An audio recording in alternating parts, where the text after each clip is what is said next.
AP intermediate public ఎగ్జామినేషన్కి సంబంధించి guys మీరైతే screen మీద అయితే చూస్తున్నారు కదా. First year physics very important 8 marks gun shot questions అనమాట. గైస్ వీడియో స్టార్టింగ్లోనే చెప్తున్నా, ఎవరైతే ఫిజిక్స్ పాస్ అవ్వాలి అనుకుంటున్నారో ఖచ్చితంగా ఈ క్వశ్చన్స్ అన్నీ కూడా మీరైతే ఇంకా టైం అనేది ఉంది మామ చెప్తున్నా. ఖచ్చితంగా రెఫర్ చేసుకునేయండి. ఇంకో రిక్వెస్ట్ ఏంటంటే రియల్ క్వశ్చన్ పేపర్స్ అనేటివి చాలామంది అయితే అడుగుతున్నారు. రాగానే నేనైతే మన యూట్యూబ్ ఛానల్లో పెడతాను. కాకపోతే మీరు కామెంట్స్ చేస్తున్నారు, చూస్తున్నారు కానీ సబ్స్క్రైబ్ అయితే చేసుకోవట్లేదు. మా అమ్మ కొద్దిగా సపోర్ట్ చేయండి, సబ్స్క్రైబ్ అయితే చేసుకొని పెట్టుకోండి. ఎందుకంటే మనం పెట్టే ఇంపార్టెంట్ పేపర్స్ మీ వరకు రావాలి, అందుకు మాత్రమే నేనైతే చెప్తున్నా సబ్స్క్రైబ్ చేసుకోమని.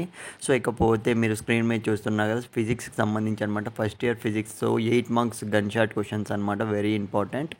ఖచ్చితంగా మీరైతే ఈ క్వశ్చన్స్ అన్ని రెఫర్ చేసుకుంటే ఈజీగా అయితే పాస్ అయిపోవచ్చు. ఇంకా విషయం ఏమంటే అట్లీస్ట్ ఒక్కరికంటే ఒక్కరికి మీ బెస్ట్ ఫ్రెండ్ కానివ్వండి, ఎనిమికి కానివ్వండి, ఒక్క ఫ్రెండ్కి అయితే ఈ వీడియో అనేది షేర్ చేయండి మామ. ఎందుకంటే వాళ్ళు కూడా ఫిజిక్స్ అనేది పాస్ అవ్వాలి కదా, అందుకే చెప్తున్నా. ఈసారి ఫిజిక్స్ టఫ్గా వచ్చే ఛాన్స్ అయితే ఉంది, అందుకే.